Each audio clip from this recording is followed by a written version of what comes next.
अगर मेडिकल की समस्या में किसी आदमी को बाहर निकलना पड़े तो उसकी मौत सुनिश्चित है, वो समय पर हॉस्पिटल नहीं पहुंच पाएगा। और वो प्रशासन ने किया, ये तो प्रशासन ने किया, प्रशासन ने कर रखा है। प्रशासन से गांव की तरफ से। अच्छा, गांव की तरफ से बैरिकेडिंग की गई है।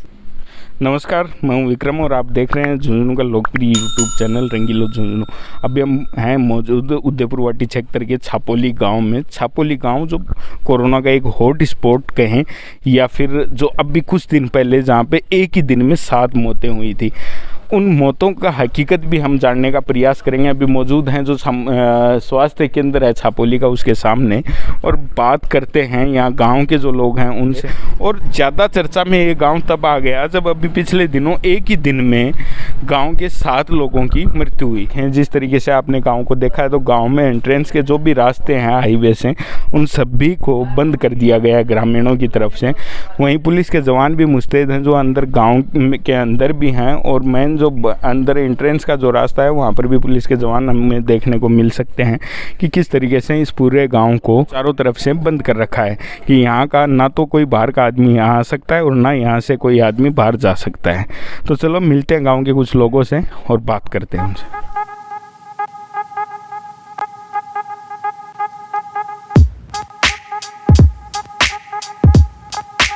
2001 में मेल नर्स के रूप में फर्स्ट ग्रेड से ये रिटायर्ड हो चुके हैं और अब भी गांव के लोगों के लिए एक सुविधा जैसी स्थिति इन्होंने दे रखी है।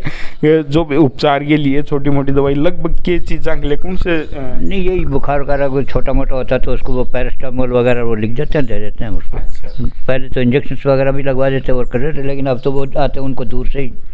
वो उम्र कितनी होगी लगभग?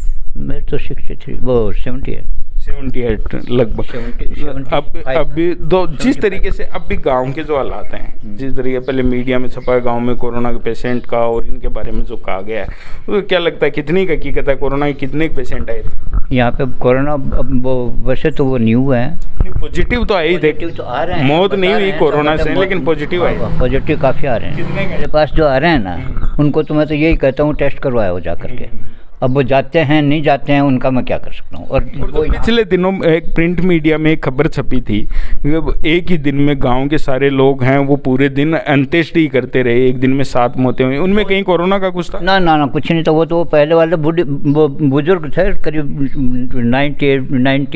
70 से 100 साल के बीच के जो लोग थे उनकी मौत हुई थी। खाट में पड़े रहते थे पहले ही, वो बीमार थे, उनकी थी, वो कोई नहीं थी। मतलब सच्चाई ये है कि जितना बखेड़ा खड़ा किया जा रहा है वैसी कोई स्थिति यहाँ नहीं है। जो अब भी गांव में अंदर आने के लिए जो रास्ते हैं उन सब को किसी न किसी तरीके से बंद किया गया, झाड़ियाँ डाल के, पत्थर वगैरह डाल के, तो उससे गांव के लोगों को परेशानी तो हो रही होगी। अब वो तो हो रही है, तो गाँव वाले जाने सब। अब तो मैं तो यहाँ से घर से बाहर निकलता ही नहीं हूँ कोरोना की वजह से। ये तो आपका अच्छा है, और गांव के भी या जो भी हमारे दर्शक हैं उन सभी से मैं ये कहूँगा कि इस कोरोना के दौर में आप बिना वजह के घर से बाहर नहीं निकलें। लेकिन अगर इमरजेंसी जैसी स्थिति हो, जो अभी हमने रास्ता देखा है उसमें पूरे तरीके से झाड़ियाँ पत्थर डाल के बंद कर रखा है। अगर गाँव का कोई आदमी बीमार हो जाए, तुरंत उसको निकालना पड़े तो कम से कम 15 मिनट उस रास्ते को साफ करने में लगेंगे। उसमें क्या वो गाँव वालों ने किया है, प्रशासन ने किया है, किसने किया? ये तो प्रशासन ने किया, प्रशासन ने कर रखा है। प्रशासन के लोग यहाँ मौजूद हैं कहीं? वो स्टैंड पे होंगे, वो आते रहते हैं, पुलिस वाले घूमते भी रहते हैं, प्रशासन वाले भी कई बार आए हैं। गांव में गश्त पे आते हैं? हाँ, गश्त पे आते हैं, डेली आते हैं। सुबह आज आया है कोई या कहीं मौजूद हो? अभी शायद स्टैंड पे होंगे, सुनने में ऐसा आ रहा है कि स्टैंड की साइड में आए हुए हैं। बाकी वो रास्ता रोकने का जो काम है वो प्रशासन और पुलिस के द्वारा किया गया है, इसमें गाँव के लोगों ने कुछ नहीं किया। सबसे बड़ी बात आज मुद्दे की जो है वो ये है कि गांव के रास्तों को रोकना, उसको कंटेनमेंट जोन बनाना, ये एक अच्छी बात है। लेकिन उसके साथ ही कहूँ कि जिस तरीके से रास्तों को रोका गया है उसमें झाड़ियाँ, पत्थर, मिट्टी आदि डाल के इस तरीके से पैक कर दिया गया है जैसे इस रास्ते से कभी कोई गुजरेगा ही नहीं। अगर गाँव में ऐसी कोई परिस्थिति आ जाए कि तुरंत निकलना पड़े तो लगभग 10 से 5 मिनट उस रास्ते को साफ करने में लगेंगे।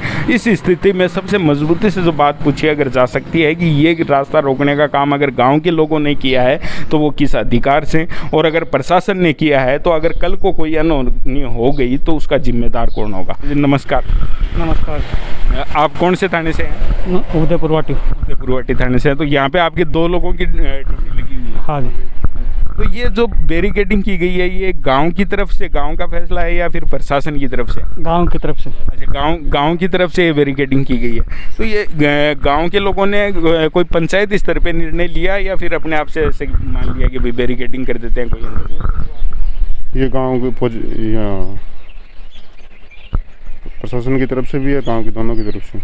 प्रशासन का भी फैसला था कि गांव में जो पॉजिटिव आए हैं उसके बाद में यहाँ पे बैरिकेडिंग कर दी जाए। तो ये एक चीज़ सवाल ज़रूर उठता है, जैसे प्रशासन का हो या चाहे गांव की तरफ से ये फैसला हो, एक सवाल ज़रूर उठता है कि जो बैरिकेडिंग हमें सामने नज़र आ रही है जिस तरीके से, ये गाँव के अंदर ही जाता है। हाँ, ये अंदर। हाँ, तो ये इसको इस तरीके से झाड़ियाँ और पाइप वगैरह लगा के बंद कर दिया है जैसे आज के बाद में कभी रास्ता खुलना ही नहीं है। लग तो ऐसा ही रहा है देखने में। हाँ जी, है ना, जिस तरीके से पाइप बांध दिए हैं। हाँ। और ये बैरिकेडिंग का असली मतलब जो रास्ते को बंद करने का होता है वो ये होता है कि जो बैरिकेड होते हैं पुलिस के, जिनके नीचे टायर लगे हुए होते हैं, अगर इमरजेंसी में उसको खोलना भी पड़े, किसी भी इमरजेंसी ऐसी स्थिति में, तो उनको खींच के हटा लिया जाए और रास्ता खुल जाए। आज अगर आप इस बैरिकेडिंग को देखोगे तो आपको साफ पता चलेगा कि जिस तरीके से बैरिकेडिंग की गई है, अगर गाँव के किसी आदमी को ऐसी कोई इमरजेंसी आ जाए, एक हार्ट अटैक का पेशेंट अगर हो गाँव में और उसको तुरंत हॉस्पिटल जाने की ज़रूरत रहती है, अगर वो इस रास्ते से निकलेगा कितना टाइम लगेगा इसको हटाने? 10-15 मिनट तो लगेंगे। 10-15 मिनट इस रास्ते को खाली करने में लगेंगे। तो आप सोचिए इस स्थिति को कि जब गांव के लोगों का ये फैसला है, प्रशासन ने भी किया है, प्रशासन और गांव का दोनों, जैसे आप बता रहे हो कि दोनों तरफ से ये किया गया है, लेकिन इस स्थिति से बचना चाहिए था।